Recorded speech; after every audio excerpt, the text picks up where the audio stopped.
Hello, hello. Welcome to today. I hope you are doing well and in love with your nest. Let's tap into the frequencies of love.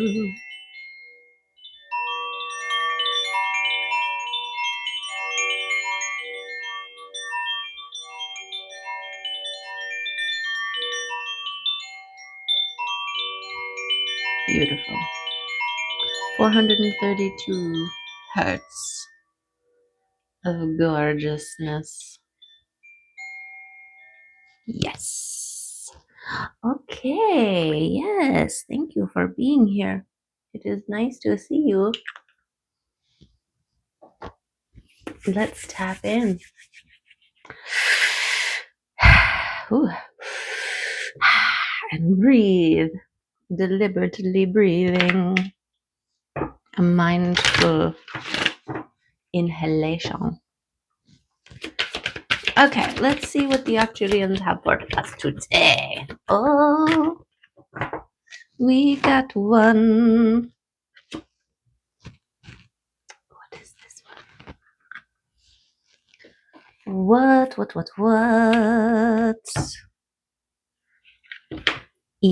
Emergence. The energy of emergence helps you leave your cocoon once and for all without feeling doubtful or insecure. Now you can spread your wings and show who you really are. Everyone is the driver of their own bus. You decide which side of the street you drive on. Okay. Yes. Emerging. I think this is it. I mean, you get to emerge out of the cocoon once your eyes have fully developed so that you are able to see this new environment that you are stepping into. Look at all these cards are falling. Grounding. This is like processes we've gone through of becoming, of detaching, of reconnecting with our heart space and our blueprints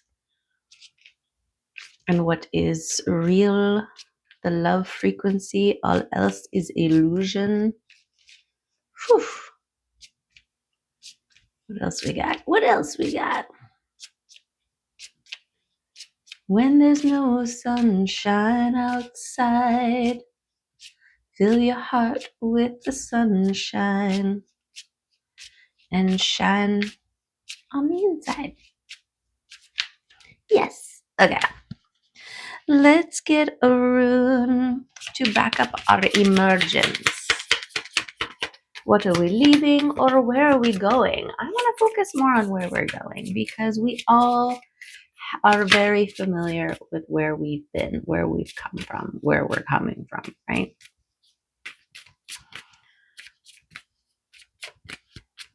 Anybody? Anybody wanna come out? Shuffy some more. Okay.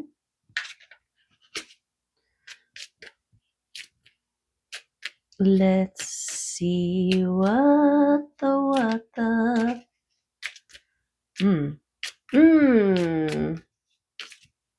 Patience.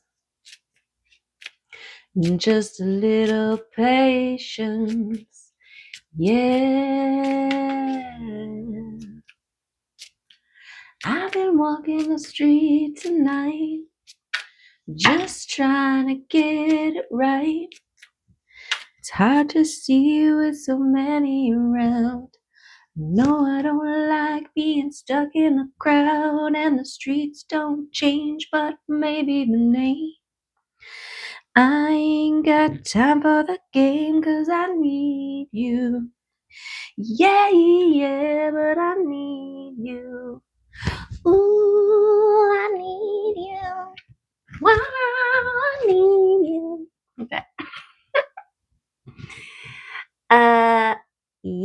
There's your emergence. Death and rebirth and flying free with your truth. Beautiful. We got both. We got both. Okay, Ewas.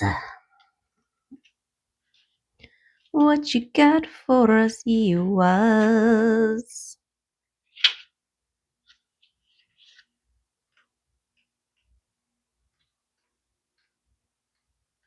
Well,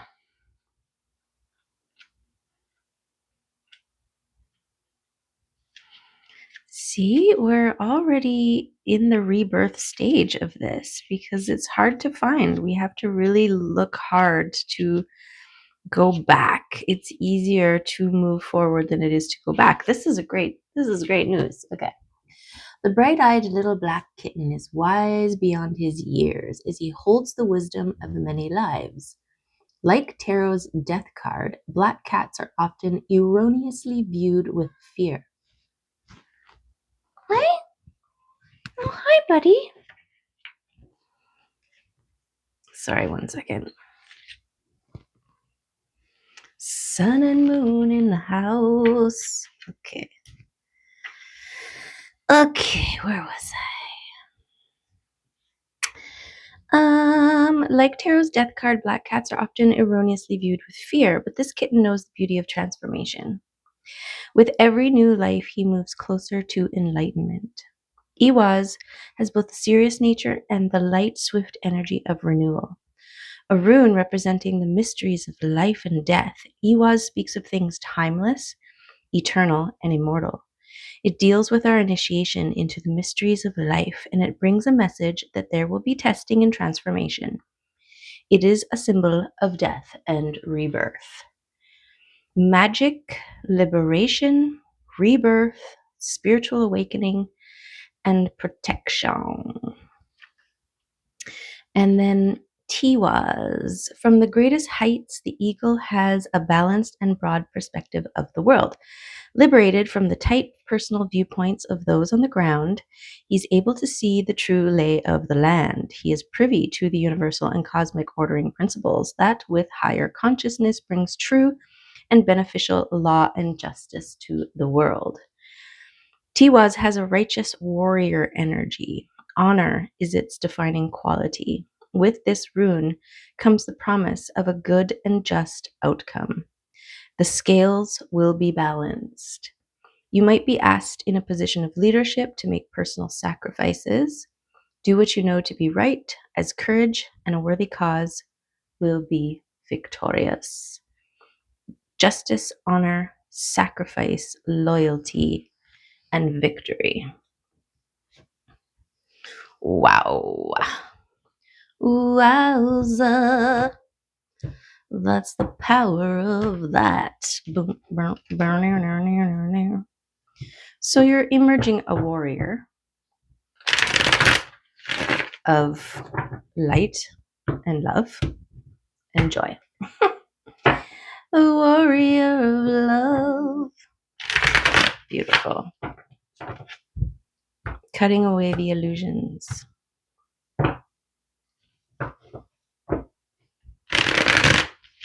Speaking truth with honor.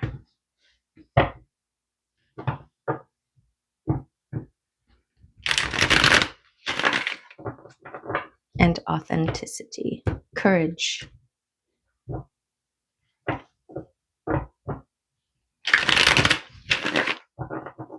Powerful.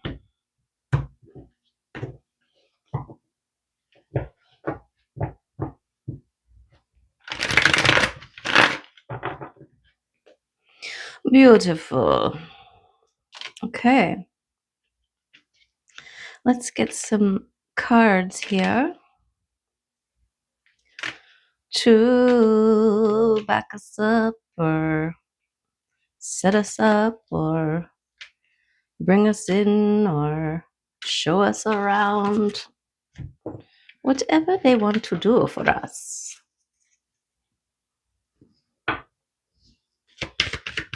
We are open to receive messages for the greatest and highest good. for our greatest and highest good.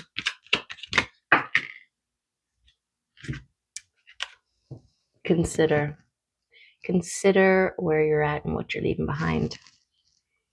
Okay, this Four of Cups, self-reflection. This is getting an acknowledgement where you've come and where you're going. What you have overcome, what you have already released, what you still needs to be released so that you can fly free.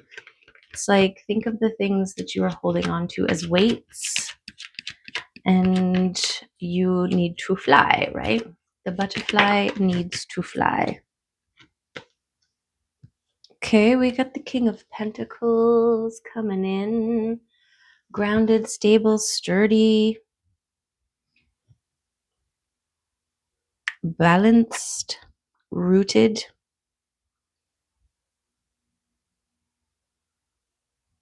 Powerful.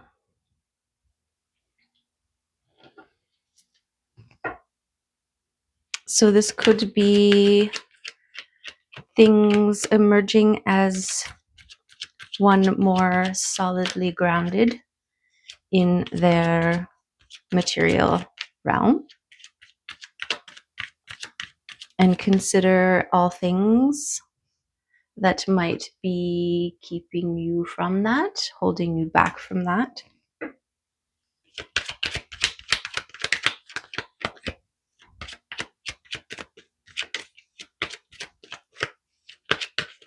What else we got? Oh, we've got the transformation.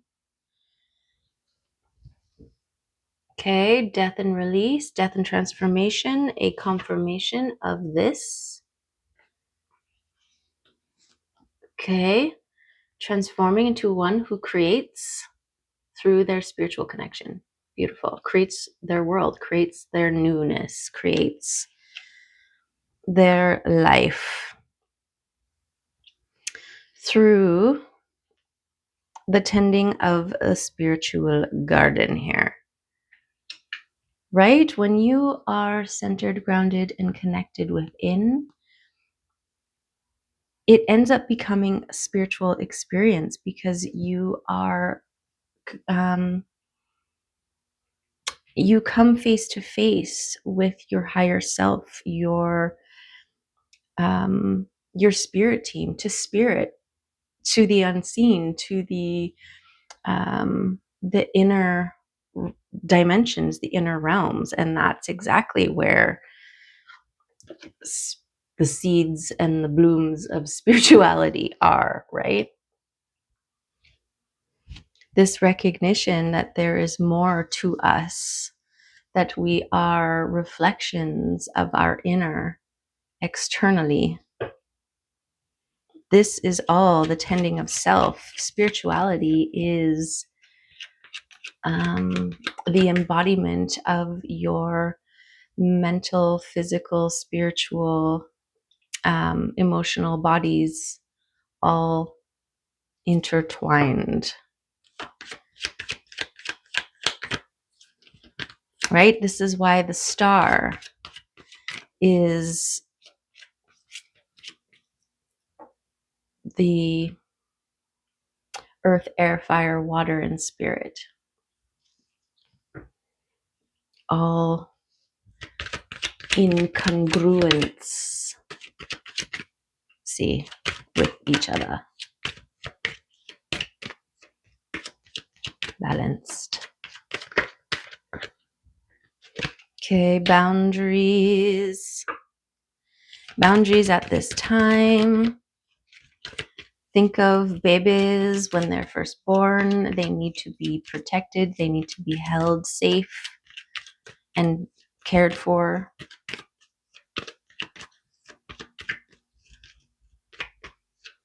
As they learn and grow and evolve and develop into one who can stand and walk on their own, right? Or in this case, fly.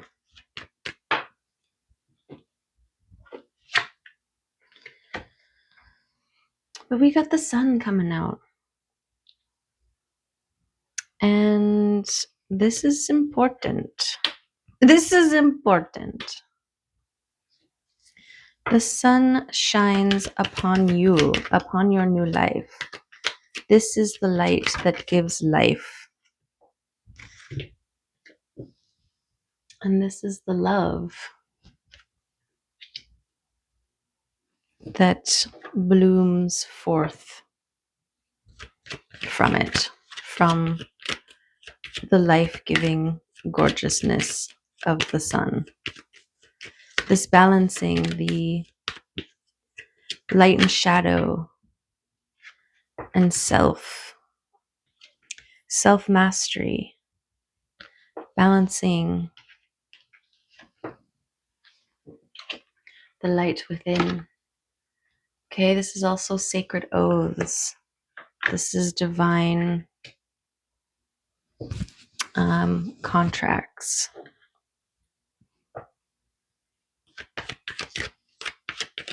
Sacred unions. On all the levels, on all of the levels.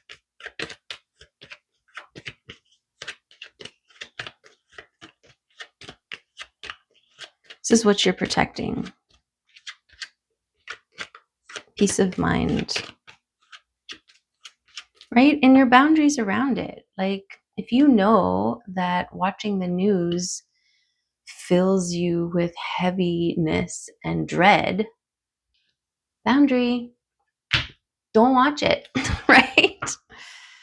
Don't engage in things that you know make you feel awful. And when you have to, make sure you have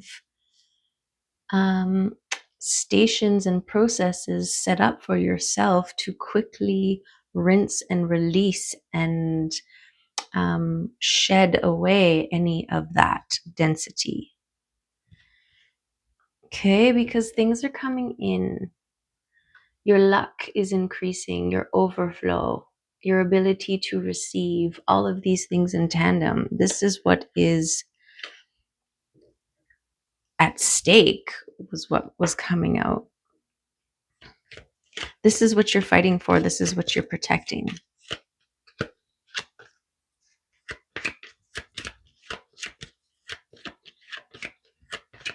If you get more of what you focus on,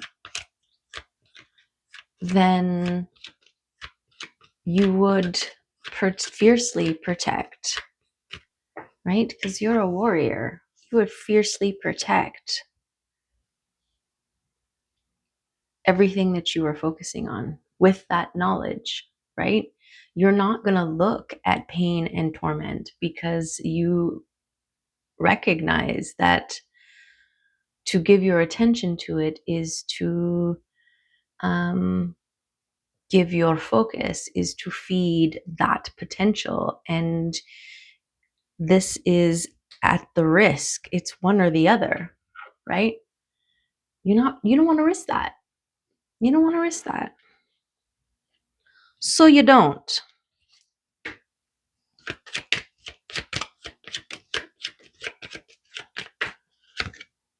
Okay. We got the sun and the moon. This is also things hidden in the dark.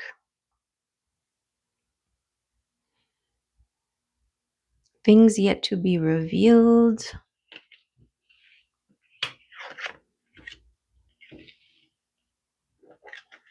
Things happening in divine timing.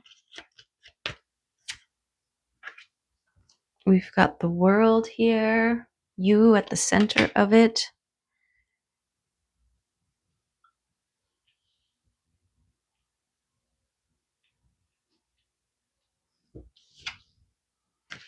And the work involved in getting there, okay? In being there and anchoring it in. So if you've watched the last 5 or so, there's been a run that we've had here with blueprint and resilience and all this kind of stuff that's been happening. And the running analogy has been, you moving towards your destination, to the beacon that only you have the keys to open. And there are lots of things on the side of the road that are trying to distract you and pull your focus and get you to stop and pull over, right? And so now you're not moving forward. You are stopped and engaging in the things, right? And during my meditation yesterday, I had this kind of like an addition to that analogy. And because there was like this box of kittens, right? Or protests that you feel passionately about, that you want to say something or engage in, right? But it was all about distraction, stopping you from moving forward, and um, emboldening and um, being tangled with adversity, with engaging in the us versus them um, dichotomy, right? And it doesn't feel right to just ignore. These are friends and family. Hey, we're on the side of the road. Come, stop here, have lunch, right? Whatever. It's not always so awful. It's not so blatantly like the worst thing ever, stop here, that you can be like, I'm totally not going to stop there, right? Sometimes it's a box of kittens. Sometimes it's friends and family. Sometimes it's all these things. And so there's parts of you that's like, why? Why can't I just stop for a second and engage or hug or pick these people up or grab that box of kittens or whatever the case may be? And the running theme has been keep your focus, get to your destination. There was also a fare, right, that you need to turn on. And by doing that and having fun at this fair, you start to pull focus from the people who are engaging in all the adversities, looking over and being like, that looks way more fun than this. Why don't we just go and have fun? And now we're all together instead of stuck in these divided separations, right? But I think, well, from my meditation, what I was getting was that it's it's more about um, anchoring in a new frequency, right? Like think about timeline shifts where you shift yourself into a new timeline by vibrating at that frequency and holding it long enough for that timeline to line up with you where you're at, right? Because it's a collaboration, and then it locking in. And the thing with timelines is that all those things that you are passing along your way there, that's old timeline people, places, and things. And we have attachment to them because we're still linked, right? Because we're transforming. So we still see the old. The old is still there. And this is the pull, the draw, the distraction away from the new timeline because we have attachments to the old. And that's why it's all about um, releasing and severing and cutting away the old so that you can boldly step into the new, where all of those people that you passed are all at, but they are the versions of themselves that are in the timeline that you are moving into. So think of it not as if you are abandoning all those things on the side of the road as you maintain your focus to get there. Think about it more as you're going to meet everyone that you pass in the new timeline. Okay. And you are doing everyone a favor by getting there and anchoring it in. Yes. Okay. I'm going to get we need one more? Well, that's the work, right? It's hard. It's hard to, drive by a box full of kittens, right? It's hard to drive by friends and family on the side of the road going, hey, stop here, make a sign and fight with us for this cause, or whatever the case may be for you, right? And then it makes me also think of the song, pleased to meet you, hope you guess my name, 'cause what's puzzling you is the nature of my game. It's either gain or game. But if that song is about the devil, right? The adversary, hope you guess my name. What's puzzling you is the nature of my game. When you're puzzled, when you're in this uncertainty, when you're flip-flopping, when you're distractible, when you're confused, when you're unsure, this is that's the adversity. People think it's the left or the right, it's the black or the white, it's the this or the that, but it's actually the in between stages, right? This is why it's about warrior focus, will, knowing truth, right? It's about standing firm in love, in joy. None of this flip floppy, should I, could I, would I? Now you're not heading forward. You're spinning in a circle. Something like that. Okay. Is there a card that wants to come out?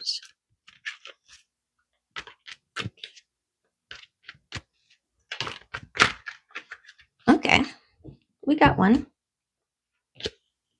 And it's the King of Swords. Okay, your truth, speaking your truth, taking action on your truth, standing in your transformative power, right? He's holding the sword of truth. He's blue, which is your throat chakra. He's surrounded by the butterflies of transformation. Okay, he's about decisiveness. This is the King of Swords action, taking emboldenment. Embolden. I like that word right now. Embolden. Emboldening. And now I wrecked it. Dang it. Okay. Let's get an archetype. This warrior, this is why it's warriors of the light. It's not because we're fighting against someone. We are fighting to hold the line. No, there's more to the warrior than just the battle, right? There's the dedication, there's the devotion, there's the practice and the preparedness as well. It's that clear cut knowing, the holding the love regardless of what's tempting us on the side of the road. Lead us not into temptation, but deliver us from evil. We are the delivery drivers. and we need to maintain course. Okay, the ring, the one to rule them all. Okay, and this is 57. Look at that. So this is giving me that devotion to balance, to love, to wholeness, to union, to gorgeousness. Okay, and then we got these two flippy flippers. The mountain and the castle. Wow, because castles typically are on the mountains. I don't know. And they are, look at, there's somebody standing in the mountain. And this is 33. Ooh. And whoa, okay. 43. Yes. 43, I think. Okay. What you talking about?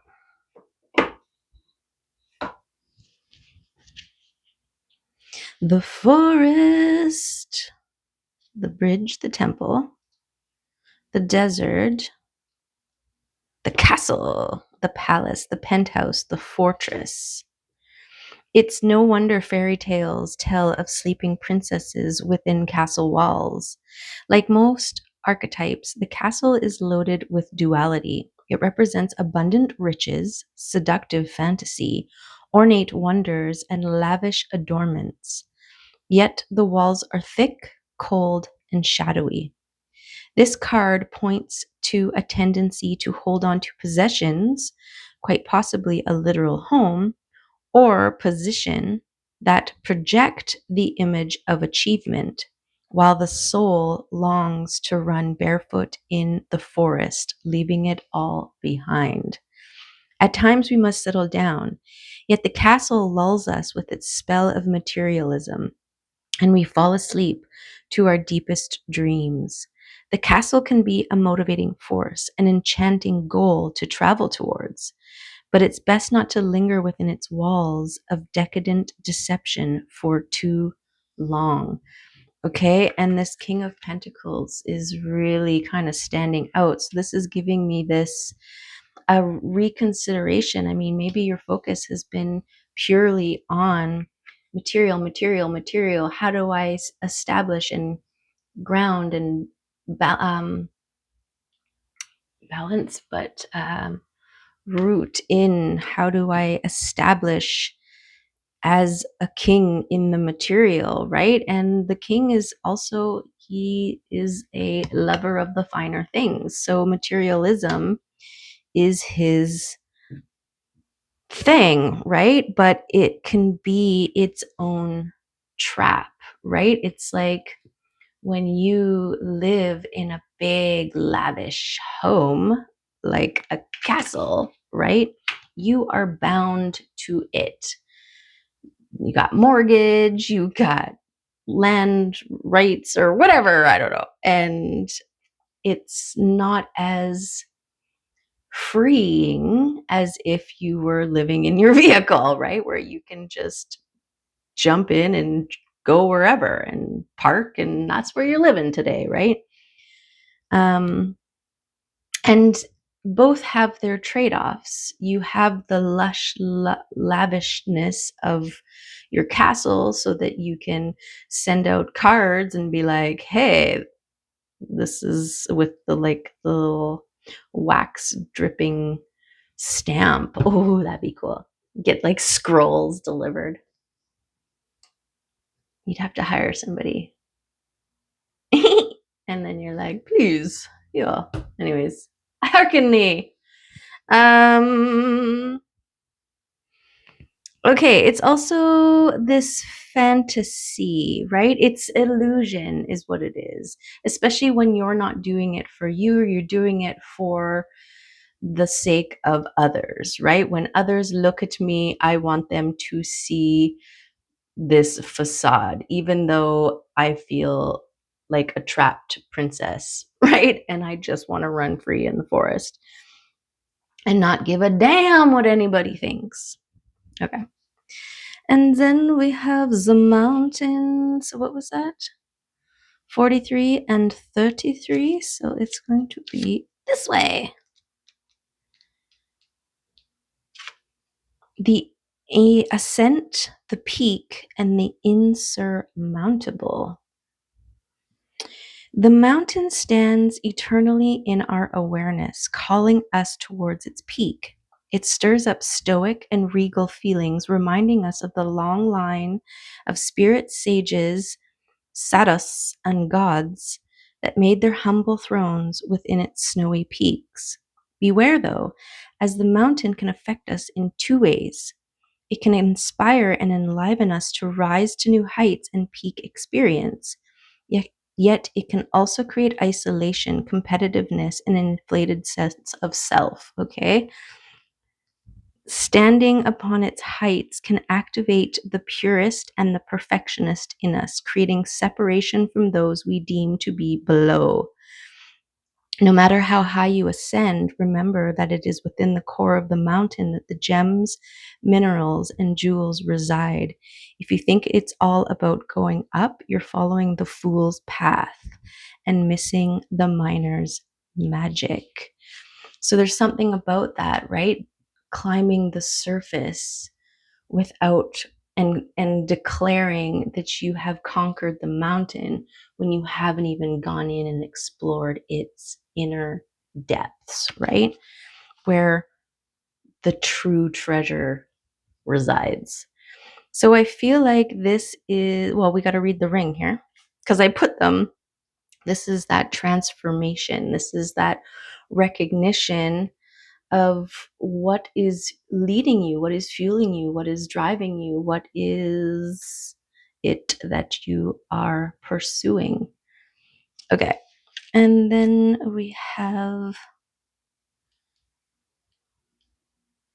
the ring.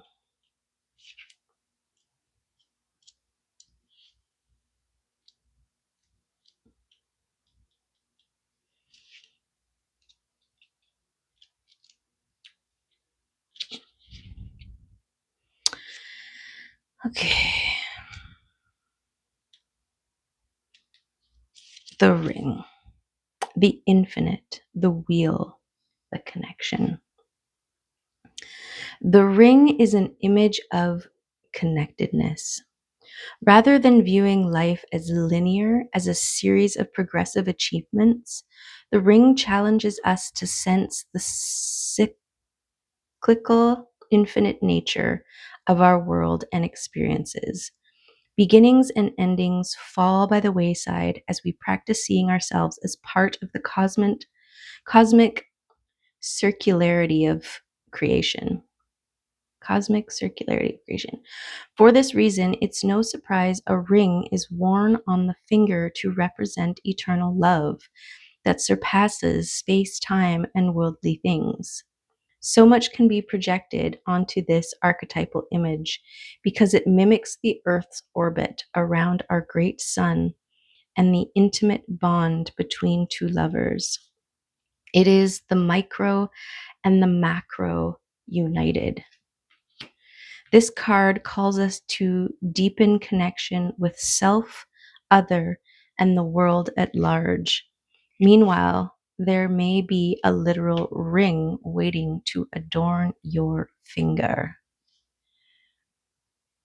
And we've got the two rings and infinity. I'm not going to show you. You can't see it anyways. Okay. I would show you if it focused. Okay. Study images of the mandala, the unus mundus, the Ouroboros, and the medicine wheel. When in light, connectedness, humility, sacred cycles, when in dark, unconscious repetition, starving for connection. Take stock of the jewels you adorn yourself with. Watch out for rings you wear out of habit that keep you connected to the old you. Wow. Wowza.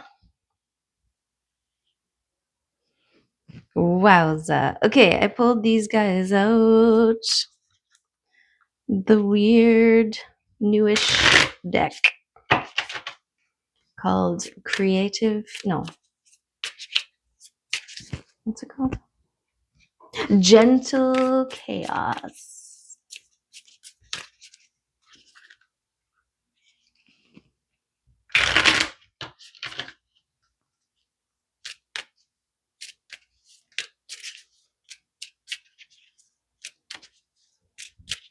Grounding in this new world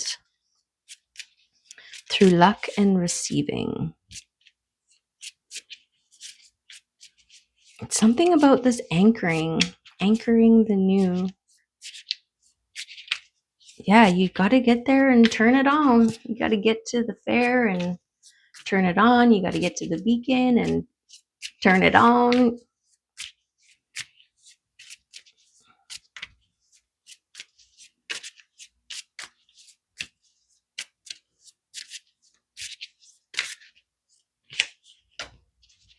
The bridge.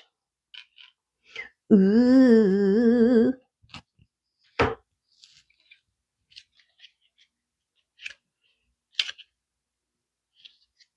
A 12. The bridge tells us it may soon become time for two to become one, either in communication between humans and heaven or between the past and the future.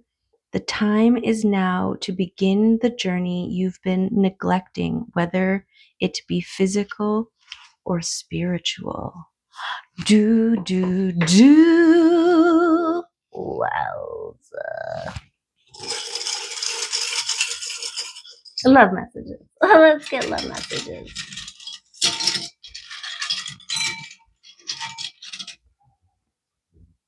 Do your own research. Yeah, study, feel. Things stand out to you. If things make you feel curious, exploration, discovery, this is all part of expansion and growth. So do it. Shine bright like a diamond. Yeah. You're the light in the beacon. So you got to go there and get in there and shine. And then everybody knows where to go. Okay, clean your space. This is a good way to release the old versions of you. Are you that person who has still has this thing? There's something about the ring that you wear out of habit connecting you to the old version of you. I mean, I immediately went to this ring. This ring I got when I was 20 years old from an antique store. And I wore it to death. It was so scratched up because I'm very handsy. And I ended up eventually breaking two of the posts and the gem fell out. I did find the gem. This was about 3 years ago. And I went and got a new gem and got new posts put in and the gem installed. So I refreshed it, right? And I feel like that was my loophole of transformation, right? The crystal, well, we can cleanse the crystal and stuff like that. And then after, I'm like, oh, I had an opportunity to put a different kind of crystal in it because it was amethyst before and I put amethyst in again. But the thing is when I went to the crystal shop and they had all their little, what do they call those? Carbochans? Anyways, those cut crystals like that shape. That one was like, boom, fits perfect, right? And so I just kind of went with it. And then after, I spent the $150 to get the new thing going on. I put it on and I'm like, yay. And then I was like, oh, I totally could have had a different stone in there. But that's okay. Okay, so I don't know what that was all about, but maybe it's a loophole if you've got a favorite ring. But I'm also getting like people who have divorces and they have a hard time letting go of that ring because it represents a time in their life. I mean, maybe they didn't want to get divorced, and so it's even harder to release those old things. But there are ways that we can alchemize, right? And sometimes you can take the old and melt it down and create something new. And this is a beautiful physical way of transforming, right? You're honoring the old. And it's kind of what we do with ourselves as we transform, right? We melt down. Think of about the caterpillar melting into goo before it rebuilds itself into a butterfly, right? And so there are ways in the physical realm that we can make things move with us, right? Like, to what end do we release all the things of the old people? Like, I've been living in this place for 23.5 years, which is a long freaking time. And I don't identify with the version of me that I was when I first moved in here. And it's because of the constantly cleaning the space, right? You can bring it, elevate your material with you consciously through the alchemical ways of releasing old things and introducing new things, re-enlivening the space, transforming, rearranging, cleansing, clearing, right? I was also thinking like dust is like evidence of old timelines. And so you want to clear the dust away, get rid of all the remnants of old timelines. Yes, okay. And sexy bath time. Okay, treat yourself to the beautiful. Acknowledge and love and appreciate all that you are, because as within, so without. If you want somebody to hold and love and acknowledge and appreciate you, you need to know what it is that you are, right? This is like acknowledgement of your worthiness, of your beauty, of your unique you-ness that that you are. Yes. Okay. Okay. That's it. That's the reading for today. I mean, look at this. Something's going on in here. The sun and the moon, the two overflowing cups. I mean, this is like-minded. This is a healed version of self, a overflowing cup. And when I say healed version, I mean healed to a certain degree, right? And this divine oath of union, of devotion. Okay, speaking your truth, anchoring in. There's something about this receiving a wish coming true here, this balancing, turning your luck. You've got this work here. This is the work you've done to connect, to transform, and to release, and to recognize those illusions for what they are, right? Like a person can check off all the boxes and be like, I've got a Bugatti, I've got a castle, I own a mountain, whatever is ridiculous as a confirmation of status and symbol and who you are, represented by all of the things. I have a watch that was $50 million or whatever, right? But you're just surface dwelling. And this, the true stuff, the true gems are within, are within. Okay? So, warrior status. Hold your focus, get there, and shine bright like a diamond. Okay? Love you, appreciate you, and I hope there was something good in there for you today. Hope to see you next time. Bye for now.